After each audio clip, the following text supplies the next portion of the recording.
పార్టీకి ఓ main leader ఉంటారు, ఆ తర్వాత పొజిషన్ ఎవరిదనేదే ఎప్పుడు డిస్కషన్ లో ఉండే పాయింట్.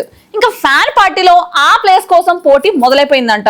ఇదిగో అమ్మాయి, పార్టీలో నెంబర్ 1 to 10 అన్ని పొజిషన్లు మా జగన్ అన్నవే. నెంబర్ 2 అంటూ ఎవరు ఉండరు అంతే. అన్ని పొజిషన్లలో ఒకరే ఉంటే అన్ని లోపలికి వెళ్తే నడిపించటోళ్ళు ఉండాలి అబ్బాయి, లేకపోతే అరవల్లోని ఏఎండిఎంకే పార్టీ లాగా అయిపోద్ది. అందుకే నెంబర్ 2 కుర్చీకి ఫ్యాన్ పార్టీలో మ్యూజికల్ చైర్స్ గేమ్ కూడా మొదలైపోయిందంట. ఇంతకీ ఆ సీటు కోసం పోటీ పడుతున్న వాళ్ళు ఎవరో నీకు తెలుసా అమ్మాయి? వాళ్ళిద్దరూ అన్నయ్యకు బాగా కావాల్సిన వాళ్ళే గాని మ్యాటర్ అంటే చూపించేస్తాను పద.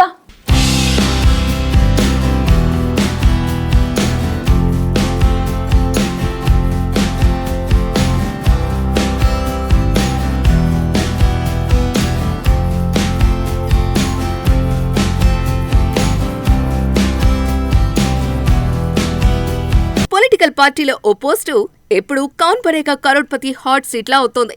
అదే నెంబర్ 2 సీటు. ఇప్పుడు ఆ సీన్ ఎక్కడ నడుస్తోందంటే వైఎస్ఆర్సీపీలో. పార్టీ ఆవిర్భావం నుంచి వైఎస్ జగన్ తర్వాత ఎవరు అన్న ప్రశ్న ఎప్పుడూ తిరుగుతూనే ఉంది. ఒకప్పుడు ఆ నెంబర్ 2 స్థానంలో ఫుల్ కంట్రోల్తో ఉన్నారు విజయసాయిరెడ్డి. పార్టీ ప్రారంభ దశలో కేసుల సమయంలో జైలు రోజులో జగన్ కు అండగా నిలిచిన నేత ఆయన. అందుకే పార్టీలో ఆయనకి 2వ స్థానం అన్నట్టుండేది. కానీ సజ్జల రామకృష్ణారెడ్డి ఎంట్రీతో సీను మారిపోయింది. సమన్వయ బాధ్యతలు, వ్యూహాలు, మీడియా మేనేజ్మెంట్ అన్నీ ఒక్కచోటుకే వచ్చాయి. ఇక తాడేపల్లిలో మాట నడిచేది సజ్జలదే అన్న ఇమేజ్. కట్ చేస్తే ఇప్పుడు ఎంట్రీ ఇచ్చారు మరో స్ట్రాంగ్ ప్లేయర్, ఆయనే చెవిరెడ్డి భాస్కర్ రెడ్డి. మద్యం కుంభకోణం, అందులో అరెస్ట్, ఆ తర్వాత బెయిల్. తిరిగి తాడేపల్లిలో మకాం పెట్టేశారు. చెవిరెడ్డి దగ్గర సర్వే టీమ్స్ రెడీగా ఉన్నాయట. రిపోర్ట్లో నేరుగా జగన్ ముందుకు వెళ్తున్నాయట. అరెస్టులు పెరిగితే సింపతి పెరుగుతోంది సార్, కేడర్లో కసి పెరుగుతోంది అంటూ ఫుల్ స్ట్రాటజీ ప్రెజెంటేషన్ ఇచ్చారట. ఈ లాజిక్ విన్న జగన్ గారు హ్యాపీ అయ్యారు అన్న ప్రచారం నడుస్తోంది. ఇదంతా చూసి సజ్జలు సైలెంట్ గా ఉంటారా ఏంటి? అరెస్టులతో ద్వితీయ శ్రేణి నాయకత్వం బలహీనమవుతోందని, సింపతి వచ్చినా క్యాడర్ ఆత్మస్థైర్యం తగ్గుతుందని స్ట్రాంగ్ గా వాదించారట. సోషల్ మీడియాలో హైప్ క్రియేట్ చేయటంలో కూడా చెవిరెడ్డి ముందుంటున్నారట.